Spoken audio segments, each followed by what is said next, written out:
El mundo está en manos de los emprendedores, hombres y mujeres que desafían los obstáculos en busca de su objetivo. Y para apoyar esas iniciativas, un grupo de profesionales aportan sus ideas en Freites y su gente.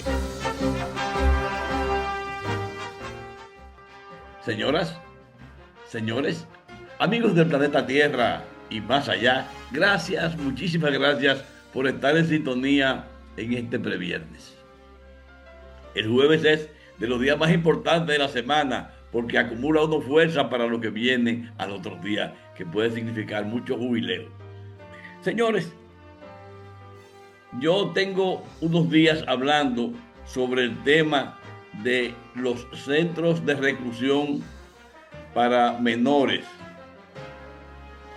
donde se llevan a niños y adolescentes que podrían estar acusados de delitos. No sé si los llevan ahí cuando están en fase de investigación,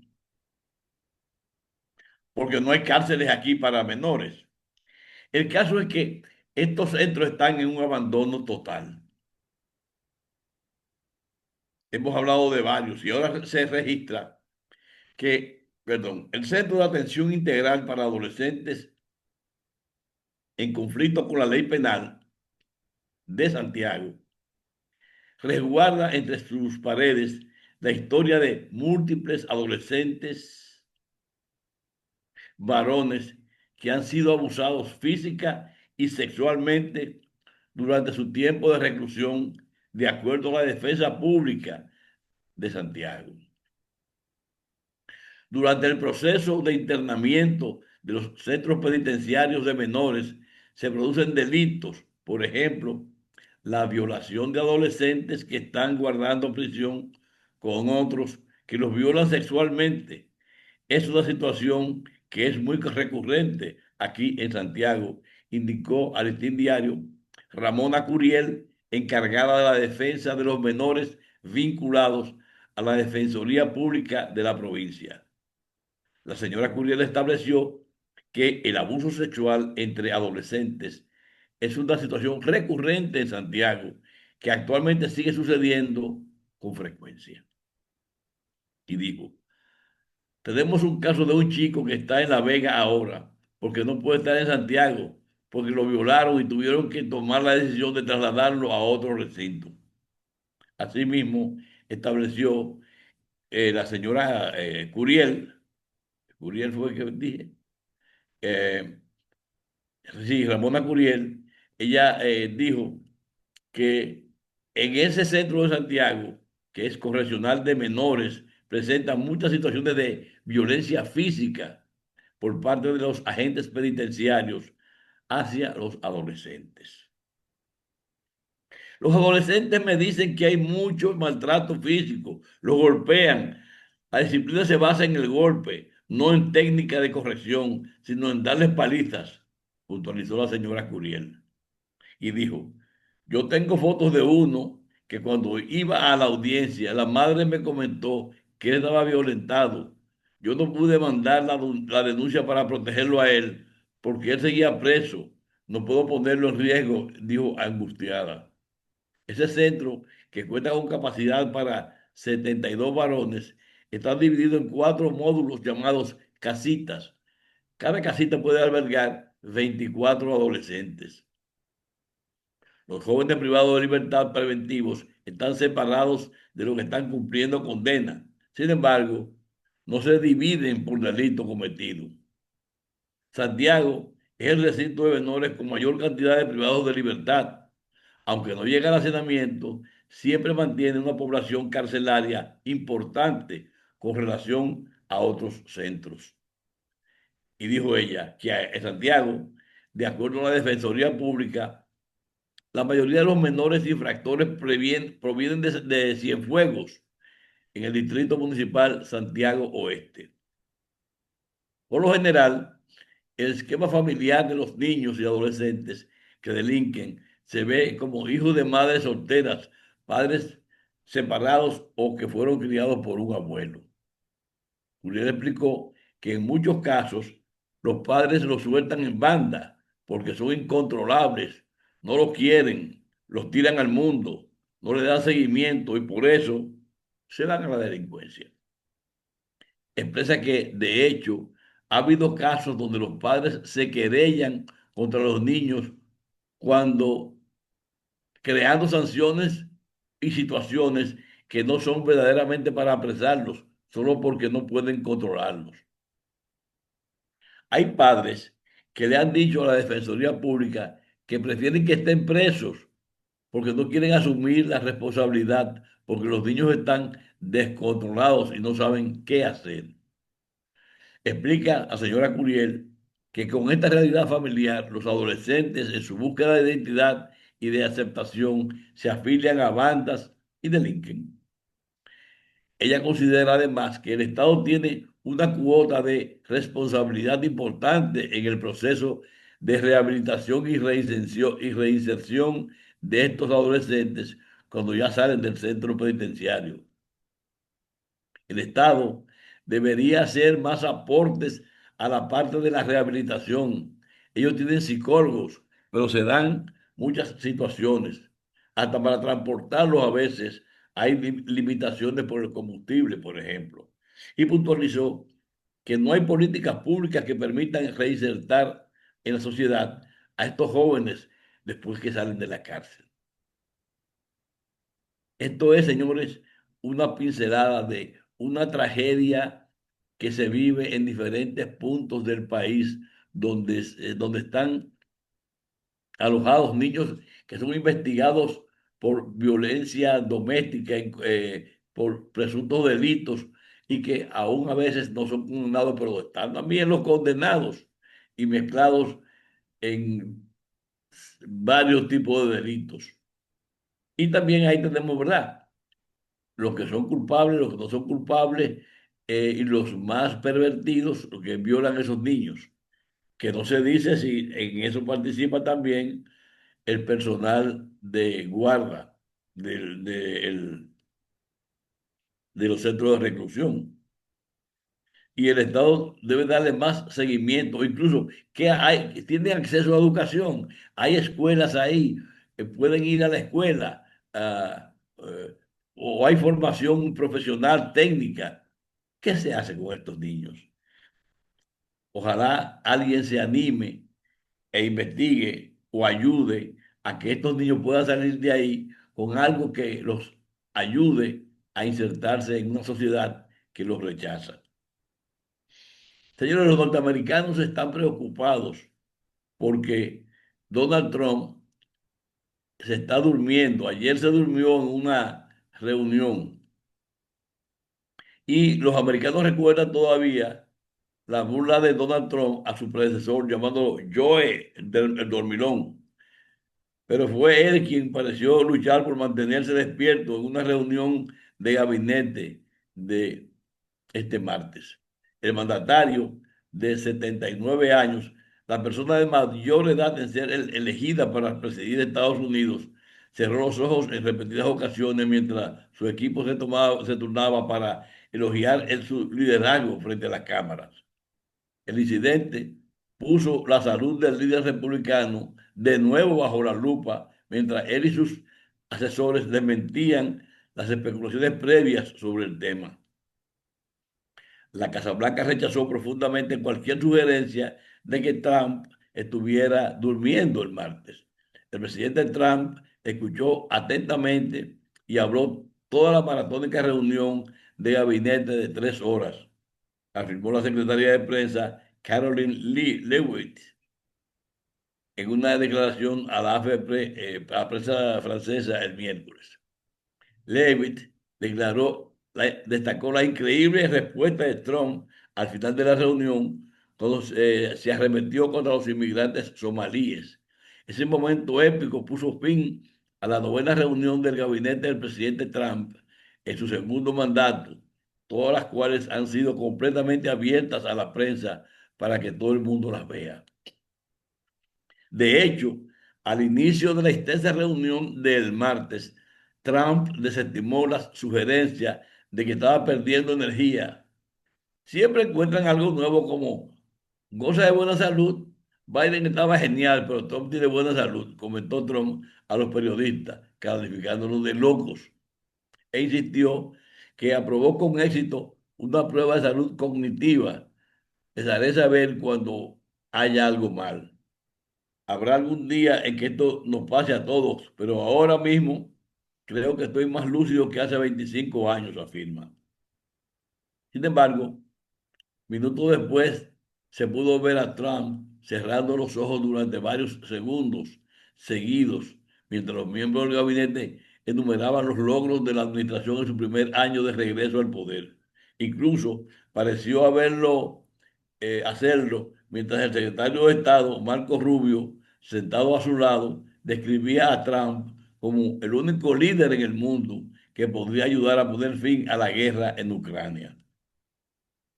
Todo esto ocurrió menos de un mes después de que Trump también pareciera cerrar los ojos por un tiempo durante un evento en el despacho Oval sobre la reducción de los precios de los medicamentos. El enfoque en la salud de Trump se intensificó a finales de noviembre, después de que un artículo del New York Times dijera que el presidente estadounidense había reducido sus eventos públicos, viajes internos y horas de trabajo en comparación con su primer mandato.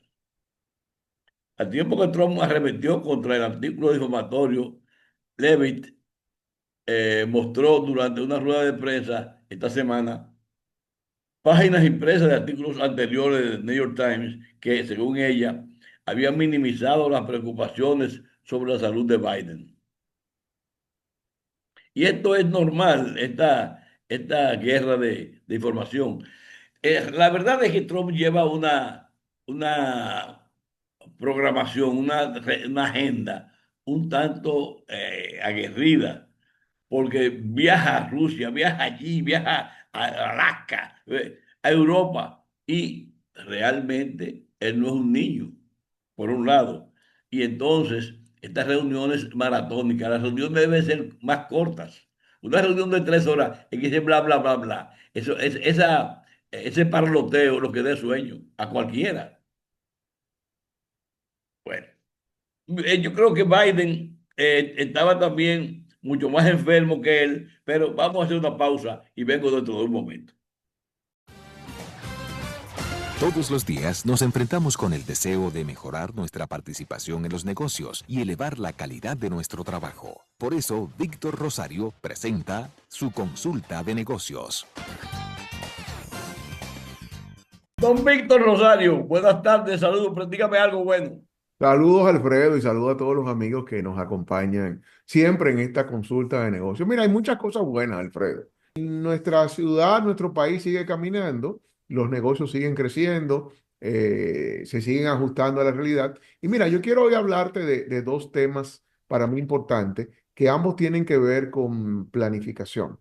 El primero de ellos es cómo nosotros valoramos, y más que valorar, analizamos e incorporamos en nuestros planes el poder que tienen los medios digitales, tanto en el posicionamiento de nuestras marcas como en la repercusión en cuanto a compras.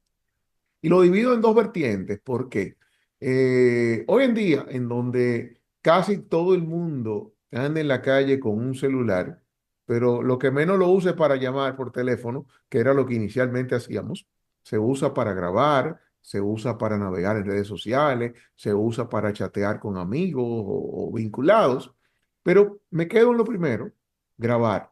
Ese poder que tiene el consumidor de tirar fotos, de grabar audio y video, que es buenísimo porque nos acomoda la vida, ya sea en nuestros viajes personales y demás, pero también le crea un reto a las marcas porque cuando un usuario normal de redes, no importa su nivel socioeconómico, no importa si es tu cliente o no es tu cliente, con ese poder que tiene un celular en la mano, te graba lo que pasa en tu negocio, te graba lo que pasa con tu producto o graba el comportamiento de uno de tus empleados. Eso te genera automáticamente un efecto hacia la reputación de tu marca, de tu empresa, positivo o negativo, porque cuando se graba un buen accionar, y se publica en las redes o se comenta en las redes, es lo mismo, pero a la inversa, que cuando, y quizás con mayor repercusión, que cuando se graba un mal accionar. Y aquí hemos hablado muchas veces y recientemente en nuestra entrega de ayer hablábamos del tema de la imagen de marca y los empleados, pero con ese poder que tienen las redes, a veces de una queja de un cliente, de una situación que vivió en un establecimiento, de un comportamiento no muy bueno de un lugar, tiene una repercusión muy grande en los medios digitales que nos lleva a que las empresas tenemos que estar preparados y tú vienes de ese mundo de la comunicación y todo lo que viene del mundo de comunicación siempre se prepararon para manejar crisis, pero tú te preparabas en el pasado para esas crisis por situaciones catastróficas, un problema. Hoy hay mini crisis todos los días, porque cuando alguien habla de tu marca, te pueden pasar dos cosas, que solamente dos gente lean eso que publicó Gensi y no repercuta, o que eso que publicó ese cliente común y corriente tuvo la suerte orgánica, y suerte entre comillas, la suerte orgánica de que comenzó a repercutir, repercutir, repercutir, le cayó a alguien que tiene mucho efecto de viralidad y una queja de un cliente aislado termina corriendo en todas partes y te termina generando un problema de marca, de prestigio, de calidad, en un hecho que pudo haber sido considerado como un hecho totalmente aislado. Eso no es así. Las marcas tienen que estar hoy en día preparadas y planificadas para poder responder oportunamente. No uso la palabra rápido. El rápido y oportuno no es lo mismo, porque tú sabes que en comunicación y en marketing hay momentos que se necesita la rapidez. Hay momentos en donde lo oportuno no es lo rápido. Lo oportuno es el momento adecuado, en la hora adecuada y con la comunicación adecuada para tú responder a una situación que te pueda pasar, sea por una repercusión de un comentario de un cliente, un accidente, un mal manejo de un producto, una mala experiencia, cosas que pasan a diario y que en el mundo digital, en donde hoy estamos todos conectados, ya no se pueden decir son hechos aislados. Aunque sea un hecho aislado. Víctor, Sí, y una cosa es que cada empresa debe tener constituido su comité de crisis. No esperar que ocurra el caso para reunirse. Ese comité de crisis inclusive podría reunirse periódicamente para evaluar puntos donde podría haber problemas. Yo me recuerdo, yo estaba trabajando una vez en una empresa y estaba jugando golf fuera del país y se armó un lío y tuve que salir huyendo para acá. claro, porque tú tienes crisis de cosas que comenzaron muy fácil, algo insignificante como tal, pero termina teniendo una repercusión grandísima. Algo que ciertamente era un hecho aislado, no es algo que ocurre siempre, pero eso se terminó convirtiendo en una gran bola de nieve con la facilidad que tenemos hoy en día de todo este mundo digital interconectado, en donde lo que tú dijiste por aquí termina repercutiendo por otro lado y ni se diga. Segundo punto con planificación. Siempre tenemos que recordar la importancia que tienen las mediciones, las investigaciones de mercado, ya sea, y me quiero concentrar en dos vías de investigación. Una, la recurrencia de satisfacción de clientes, que cada vez es más importante tener mecanismos de medición de satisfacción de manera recurrente, porque tus indicadores te pueden cambiar de un momento a otro a veces, y te podría decir experiencias que vivo muy continuo, hay veces que hay empresas que el hecho de la salida o entrada de un empleado en ventas te genera una repercusión de satisfacción, porque ya sea de que el empleado que salió era excelente y las expectativas que satisfacía con los clientes, el nuevo no lo hace, o viceversa, el hecho de que la entrada de un nuevo empleado, que es el que está dando la cara en un lugar, está repercutiendo de manera negativa, o la rotación, como pasa muy a menudo en muchos lugares, te está creando problemas de satisfacción y que si tú esperas una vez al año para medirlo, es muy tarde para tomar una medicina. Es como el médico. Si usted tiene una dolencia, vaya por emergencia, vaya a una consulta. No espere con esa dolencia un año. Si usted se queda con un dolor un año, puede ser que usted no llegue a la consulta del próximo año, que pues, te puede pasar. Ahora, otros estudios clave es, cada vez es más necesario, antes de lanzar un producto, antes de abrir una sucursal, antes de modificar nuestras acciones de mercadeo, ver cómo están los hábitos del consumidor, ver qué tan sensible o no está el consumidor a cualquier acción que yo quiero tomar.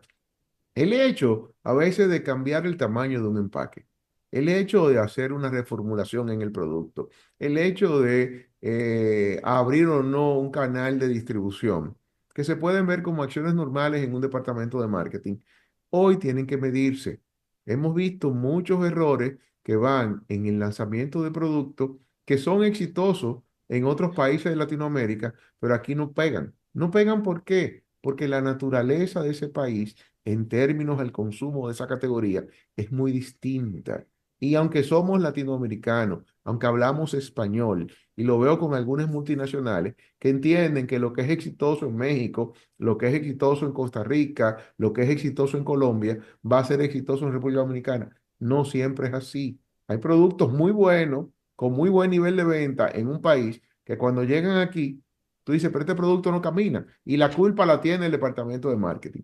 Quizá la culpa la tiene por haber lanzado un producto que usted no validó. Si en este país, en ese mercado meta que usted tiene, es el producto o es la manera de comercializarlo la correcta.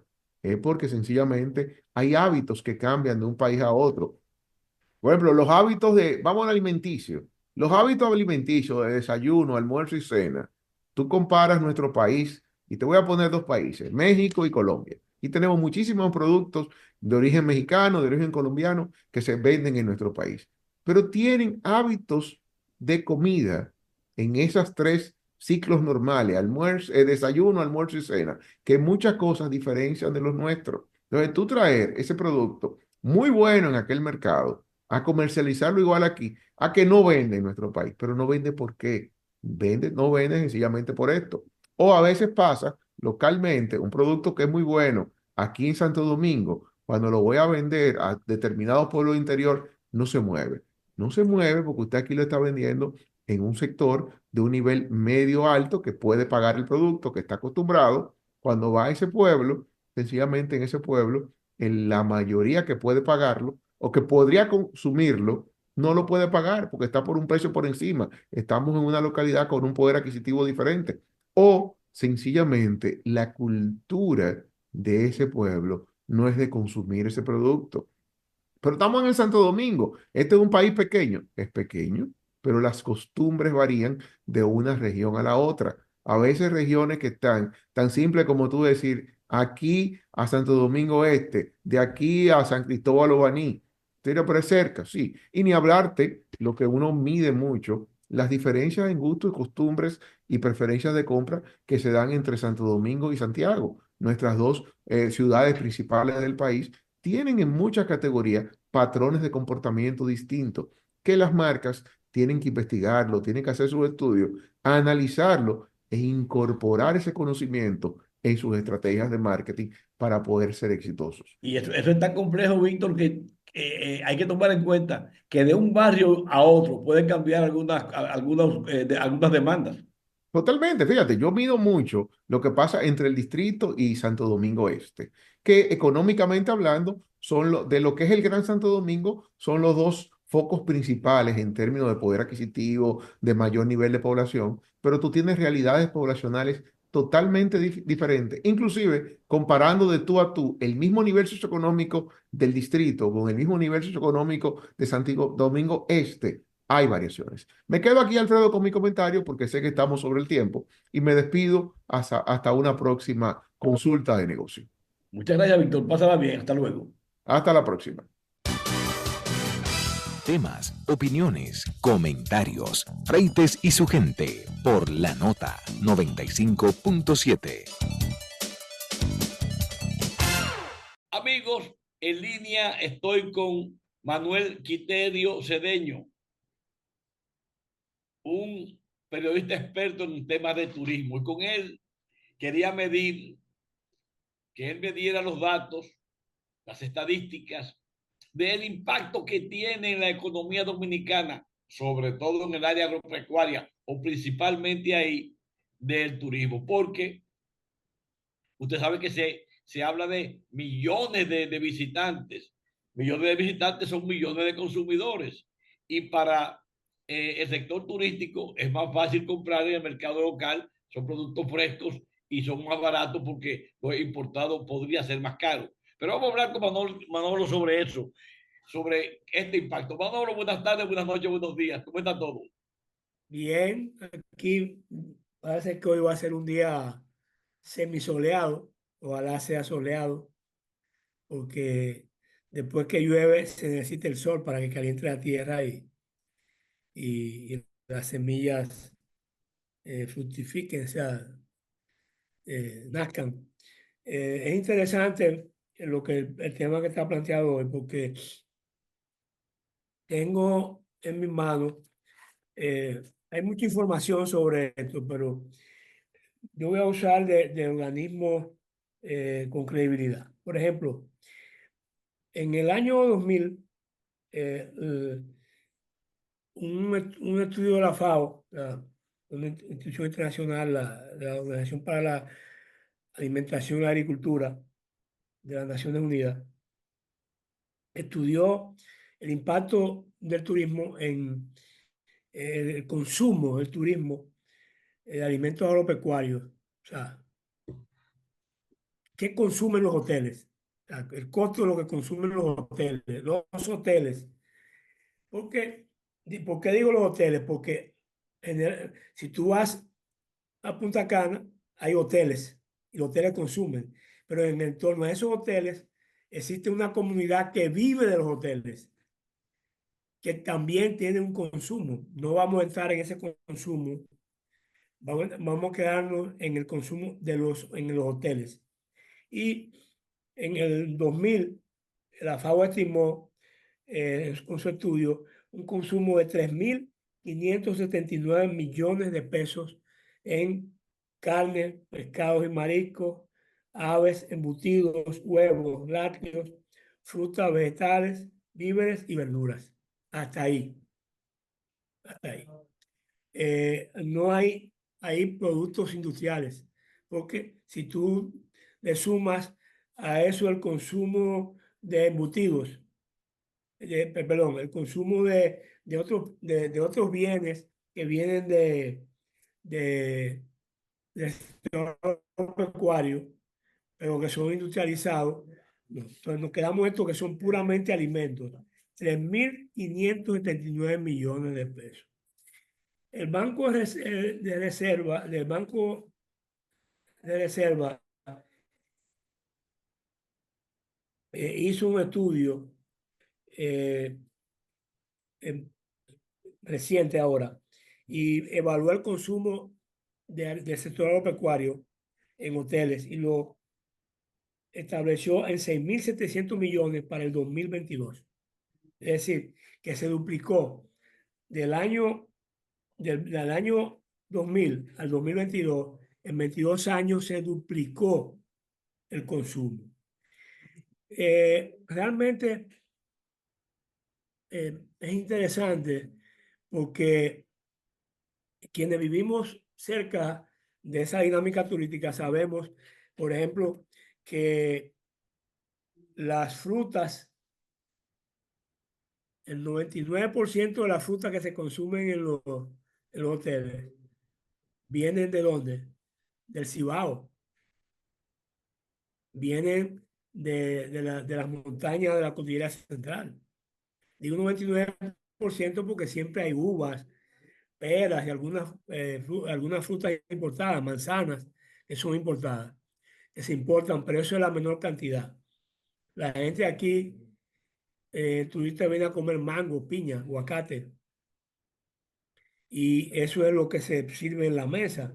Y el 95% de la carne que se sirve en los hoteles y restaurantes de hoteles eh, es de origen local. Entonces, estamos hablando que en términos reales, el sector turismo es como tal el principal cliente del sector agropecuario. En algunos años, incluso, no, esa estadística no la tengo en este momento a mano, no pensé que le iba a necesitar. En algunos momentos, el consumo agropecuario de, de los de los hoteles de productos agropecuarios, origen agropecuario, supera las exportaciones. Supera las exportaciones. Por ejemplo, si nos vamos al año 2020, las exportaciones de todos los productos nacionales, industriales y no industriales, de origen agropecuario, sumó 2.000 millones de, de dólares. Eso es todas las exportaciones. Realmente es una suma importante, pero el, el, en el 2022 tuvimos eso, 6.700 millones, que eso iguala casi o supera casi las exportaciones de azúcar o supera las exportaciones de café que se hacen. Entonces, realmente hay que considerar que el turismo es un aliado importante del, del sector agropecuario.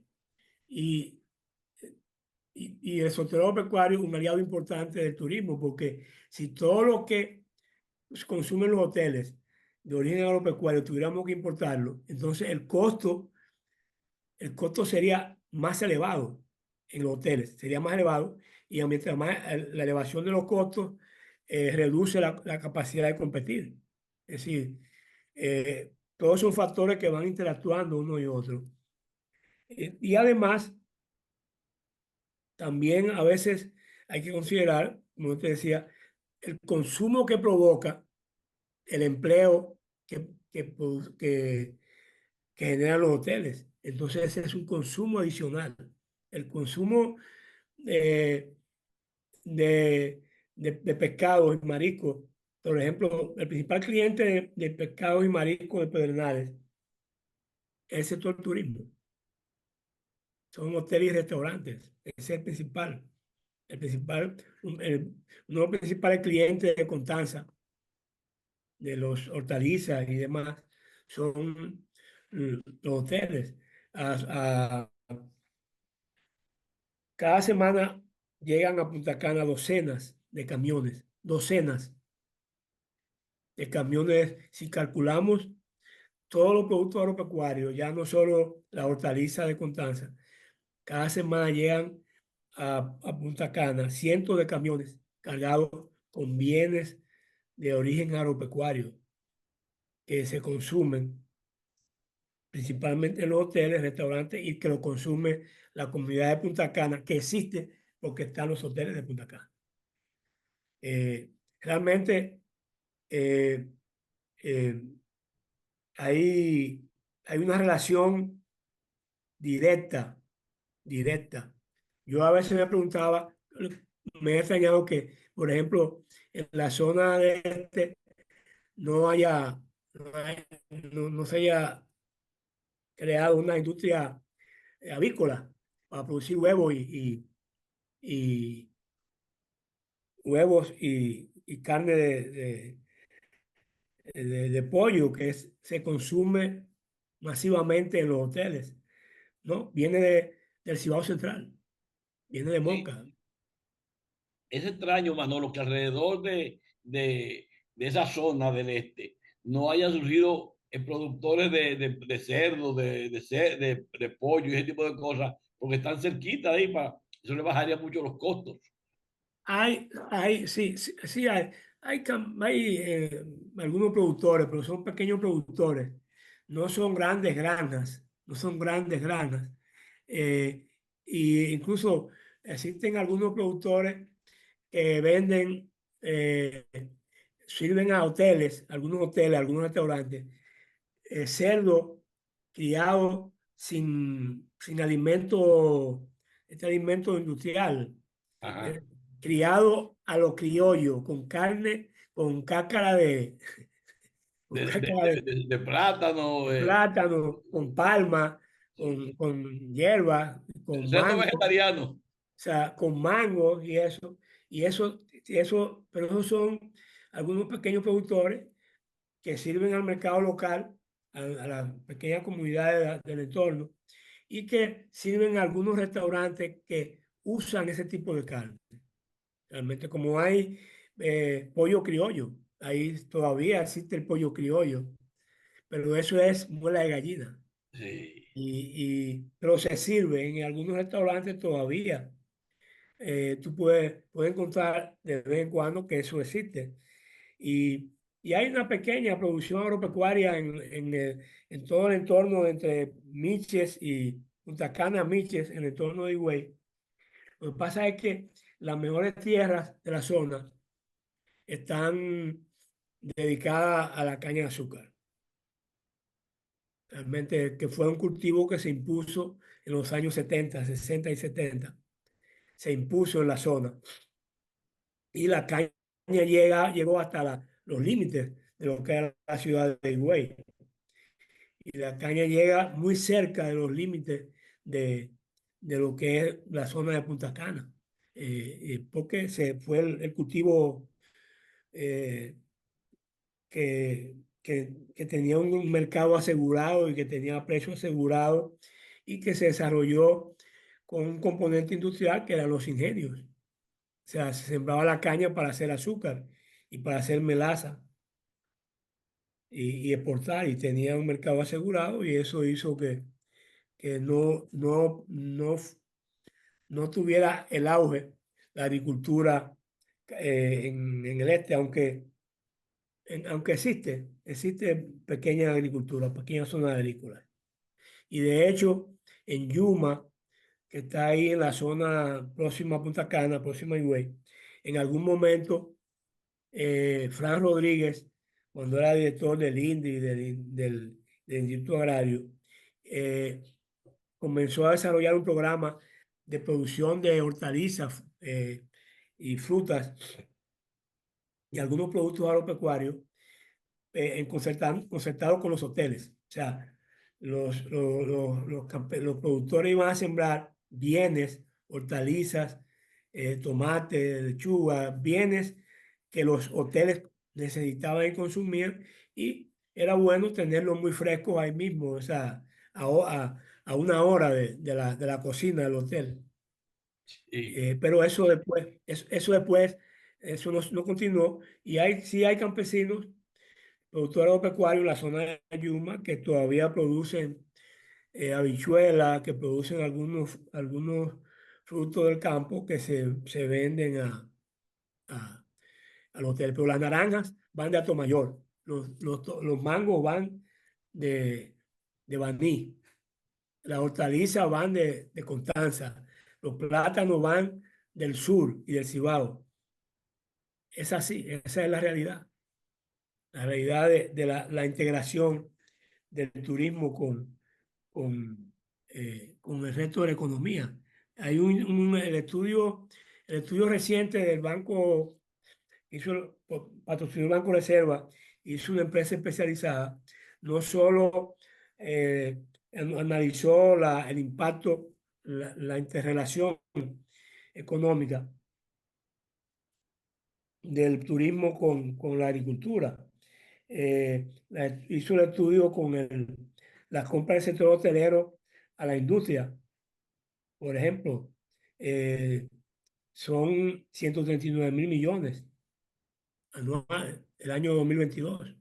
Y nos imaginamos que a la medida que vaya aumentando el, el, el número de visitantes, aumentará la demanda. Bueno, vamos a seguir, sobre todo porque tengo un tema pendiente, tengo un tema en el aire para, para que lo indagues.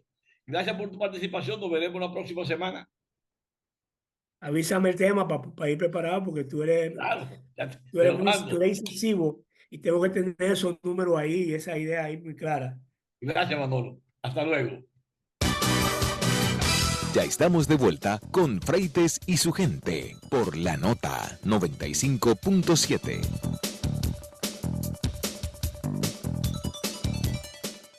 Es una práctica que carece de fundamento legal. Las leyes internacionales están en contra de ese fusilamiento. La ley marcial es una cuestión singular, pero lo que ha hecho Norteamérica es de bombardear presuntos contrabandistas de drogas. Pero la ley dice que hay que juzgarlo, hay que atraparlo y ver que lo que llevan es droga o armas, artículos ilegales, y después someterlo a juicio. La familia de un pescador colombiano que murió en uno de los ataques ordenados por Donald Trump en el Caribe denunció a Estados Unidos ante la Comisión Interamericana de Derechos Humanos y negó que éste transportara droga en su lancha. El 15 de septiembre, Alejandro Carranza salió a pescar a mar abierto desde la ciudad de Santa Marta y pocos días después apareció muerto. Eso contaron sus familiares a prensa francesa en octubre. En los ataques de Washington han muerto más de 80 personas que viajaban en lanchas que, según Estados Unidos, iban cargadas de droga en el Caribe y el Pacífico. Y dice la familia, sabemos que Pete Hegseth, secretario de Defensa de los Estados Unidos, fue el responsable de ordenar el bombardeo de embarcaciones como la de Alejandro Carranza y el asesinato de todas las personas que se encontraban en ella. Se hizo la primera denuncia formal sobre estas muertes ante un organismo internacional a la que Prensa Asociada tuvo acceso el pasado miércoles. El presidente de Estados Unidos, Donald Trump, ha ratificado la conducta del secretario de bombardear a embarcaciones sospechosas. Dan Kovalik, abogado del presidente Gustavo Petro en Estados Unidos, es también el abogado de la familia Carranza y quien presentó la denuncia ante el CIT, es decir, la Comisión Interamericana de Derechos Humanos. En la entrevista con prensa francesa en octubre, la viuda Catherine Hernández aseguró que Carranza era un muchacho de bien. El pescador dejó 4 hijos y, según la denuncia, su familia ahora recibe amenazas de paramilitares en la zona. No tenía vínculos con el narco y sus actividades diarias eran pescar, dijo la esposa, la viuda. El presidente de Colombia, Petro, prometió su apoyo a la familia y se refiere a esta muerte como ejecuciones extrajudiciales en medio de sus constantes choques con Estados Unidos.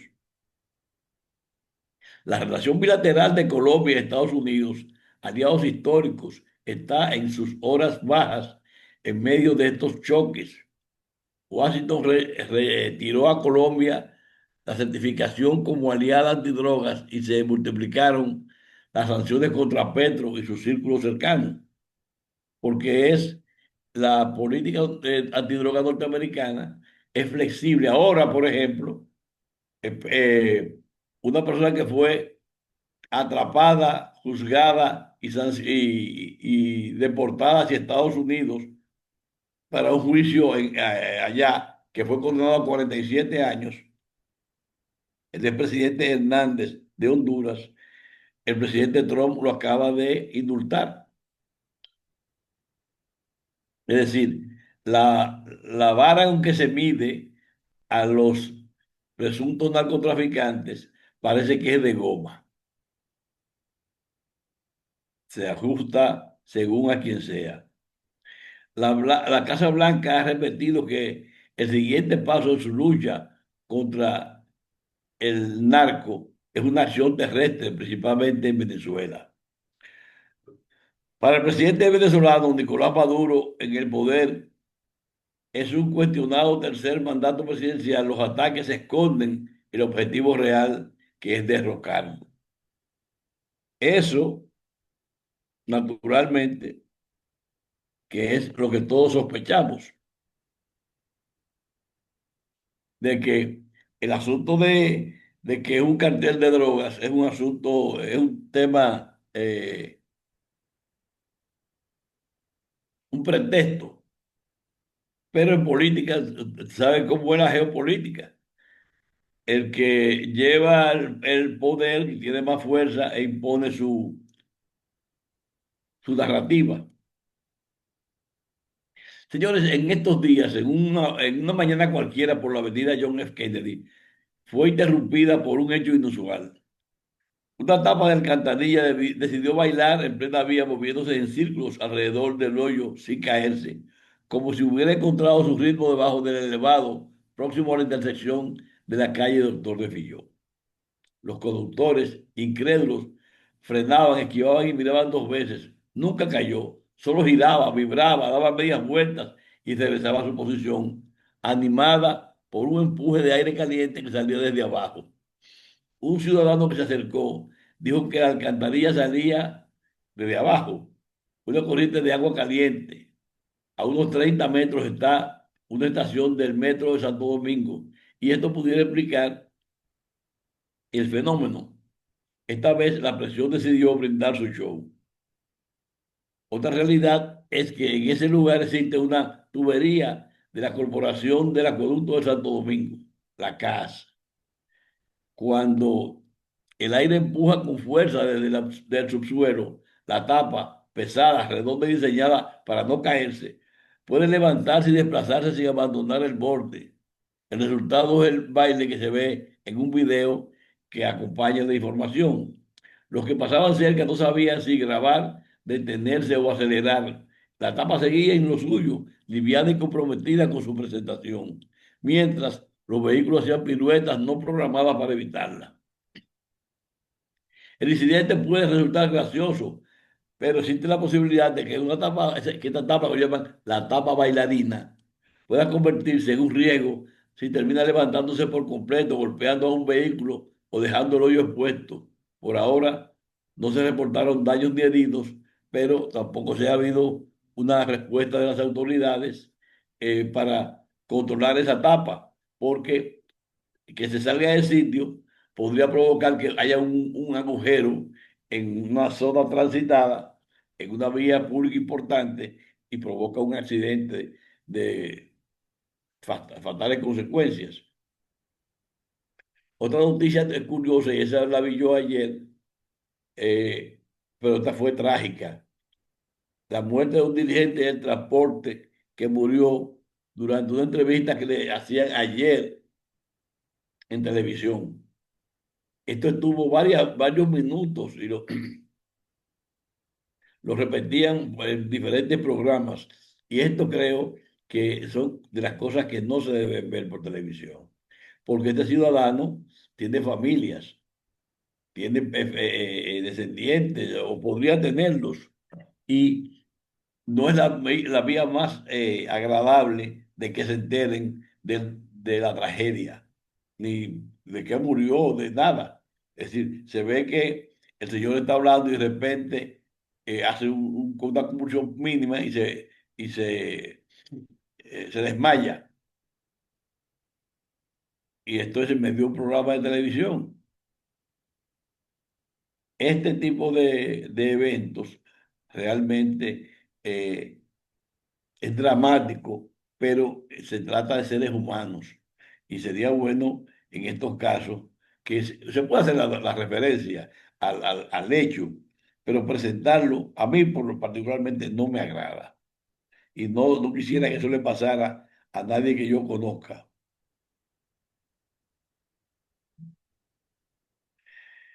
Y todos estamos expuestos a la muerte y nos vamos a morir de forma distinta o singular, pero eh, creo que no somos, que la privacidad debe mantenerse, sobre todo en una situación tan difícil como es la muerte.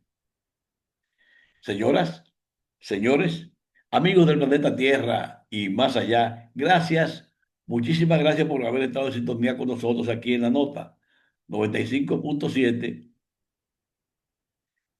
y también por VIS TV, canales 1090 por la red de Claro. Alfredo Freites, en nombre del equipo, le da las gracias por la sintonía y espero que ustedes se mantengan en línea para que nos encontremos con el próximo programa. Hasta luego.